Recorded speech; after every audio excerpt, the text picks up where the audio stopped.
नाव वाघमारे परंतु कर्तृत्व एखाद्या कुत्र्याप्रमाणे असणाऱ्या एका स्वयंघोषित नेत्यानं एक अत्यंत चुकीचं वक्तव्य मनोजदादांच्यावरती केलेलं आहे।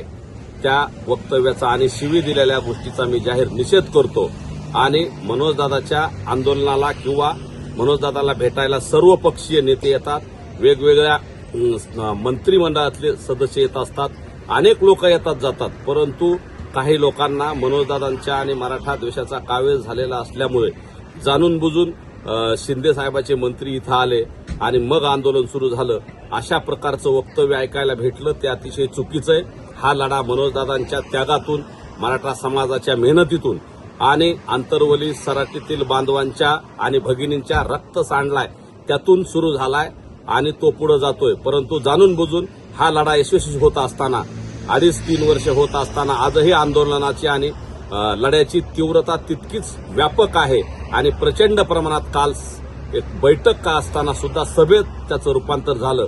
याच्यामुळे काही लोकांचा पोटसूळ उठला आणि त्यातून वाघमारे नावाच्या एका खलनायकानं जाणून बुजून त्याला कुठला जनाधार नसताना मनोजदादांच्याबद्दल एक राजकीय वक्तव्य केलं आणि तो समाजाचा असणारा बैठक आणि आंदोलन त्याला राजकीय वळण देऊन कुठल्या तरी नेत्यांनी हे करायला लावलं, हे सांगणं म्हणजे हास्यास्पद आहे।